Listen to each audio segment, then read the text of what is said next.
Ese vacío que sientes no es química, es tu ser retirándose. Cada vez que entregas tu energía sin conciencia, te alejas de lo que realmente eres. No es placer, es desconexión. Y hasta que no lo veas, seguirás perdiendo lo único que te hace fuerte. Hay una sensación que conoces demasiado bien. No porque alguien te la haya explicado, sino porque la has vivido repetidas veces. Ese momento exacto en el que todo se apaga, donde el cuerpo sigue ahí, pero algo más profundo ya no está. Sabes exactamente de qué hablo. Ese instante después de liberar la energía, cuando el silencio pesa distinto, cuando la pantalla sigue encendida, pero dentro de ti algo se contrae. No es solo cansancio, ni simplemente biología. Es una especie de vacío difícil de nombrar, una incomodidad que no encaja con la explicación superficial que siempre te has dado, y aún así intentas racionalizarlo. Te dices que es dopamina bajando, que es un ciclo natural, que no significa nada, pero en el fondo sabes que eso no es toda la verdad, porque esa sensación no se comporta como algo químico, se comporta como una pérdida, como si algo esencial se hubiera retirado. A lo largo de la historia, distintas tradiciones intentaron describir este fenómeno desde lenguajes completamente distintos, desde la psicología profunda hasta la filosofía oriental, pasando por sistemas espirituales antiguos que no compartían cultura ni contexto, y aún así, todos señalaron lo mismo.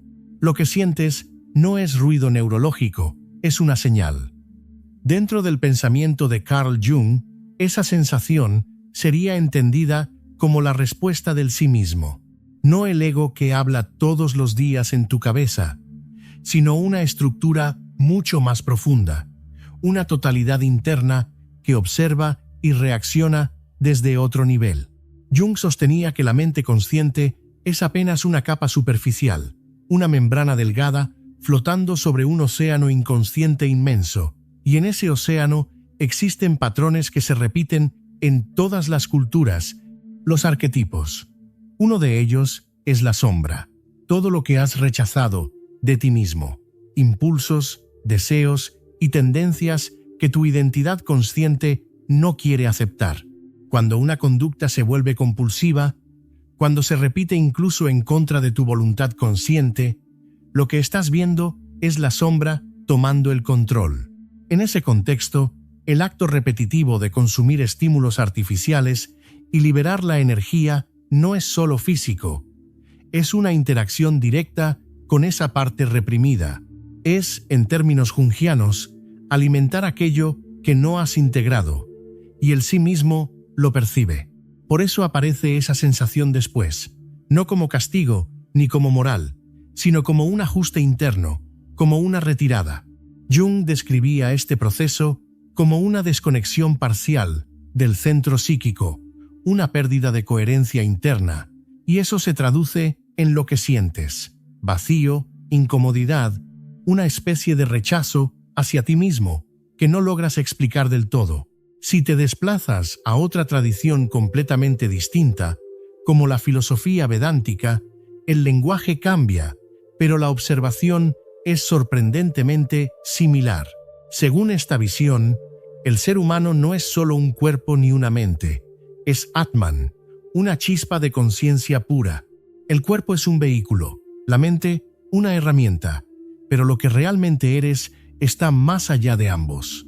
Desde esa perspectiva, la energía seminal no es solo una sustancia biológica, es considerada una forma refinada de energía vital.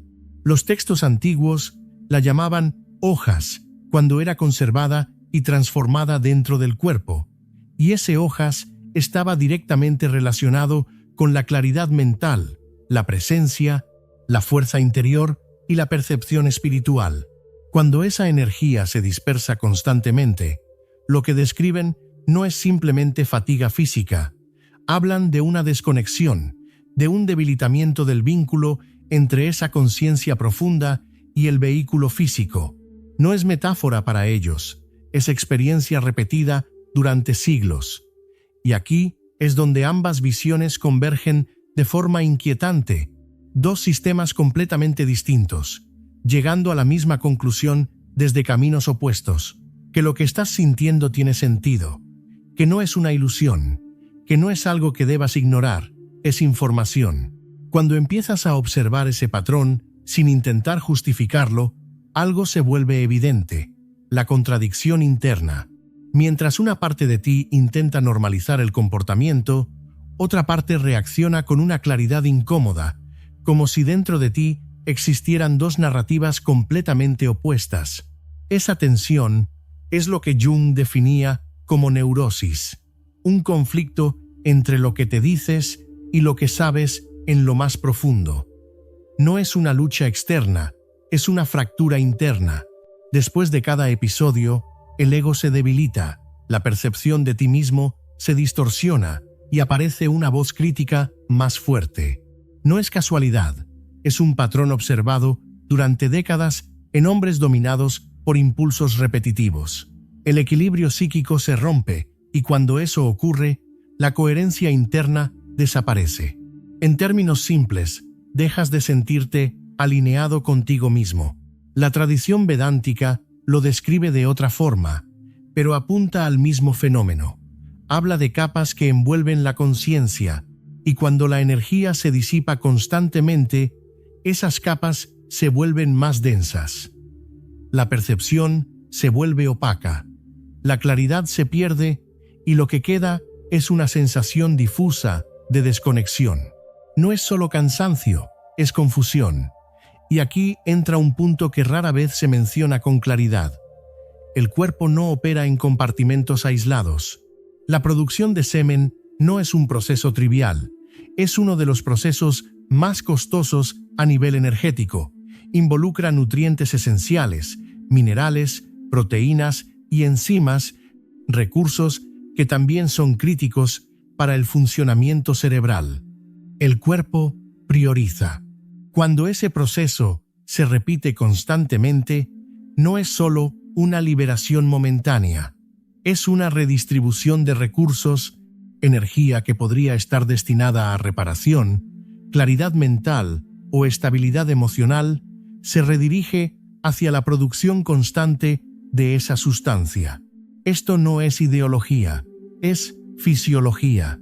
Durante siglos, distintos médicos observaron patrones similares sin necesidad de tecnología avanzada, cambios en la apariencia, en la mirada, en la capacidad de concentración, una especie de desgaste que no podía explicarse únicamente por factores externos. Y aunque hoy se intente reducir todo a química y hormonas, el patrón sigue ahí, visible para quien decide observar sin filtros. Porque el cuerpo siempre refleja lo que ocurre dentro. Y la pregunta que empieza a surgir es inevitable. Si esta energía es tan determinante, ¿qué ocurre cuando no se pierde? Cuando esa energía no se disipa automáticamente, algo empieza a cambiar. No de forma inmediata ni espectacular, sino progresiva, sutil al principio, pero acumulativa. Jung hablaba de la sublimación, la capacidad de redirigir la energía psíquica hacia otros fines. No reprimirla ni negarla, sino transformarla, convertir ese impulso en creación, en enfoque, en dirección. Para él, la libido no era solo sexual, era energía vital, la misma fuerza que puede destruir o construir dependiendo de cómo se canalice. Cuando no se descarga de forma automática, esa energía busca otra salida, y si no la bloqueas, empieza a elevarse. Se convierte en claridad, en capacidad de concentración, en presencia. Esto no es místico, es observable. Hombres que logran sostener esa energía durante periodos prolongados muestran cambios consistentes, mayor estabilidad emocional, mayor control sobre sus decisiones, una sensación de coherencia interna que no depende del estado momentáneo. No se trata de volverse perfecto, se trata de dejar de estar fragmentado. La tradición vedántica lo expresaba de forma directa. Cuando el hoja se acumula, el hombre se vuelve magnético, no por apariencia externa, sino por una cualidad difícil de describir, presencia, peso, claridad. Y eso se percibe incluso antes de que hables. Lo interesante es que este fenómeno no depende de creencias. No necesitas adoptar una filosofía específica para experimentarlo. Solo necesitas observar lo que ocurre cuando dejas de reaccionar automáticamente. Porque ahí está el punto clave. No es una lucha contra el impulso, es una relación distinta con él. Cuando aparece, puedes seguir el patrón o puedes observarlo, ver cómo surge, cómo crece, cómo alcanza un pico y cómo inevitablemente cae si no lo alimentas.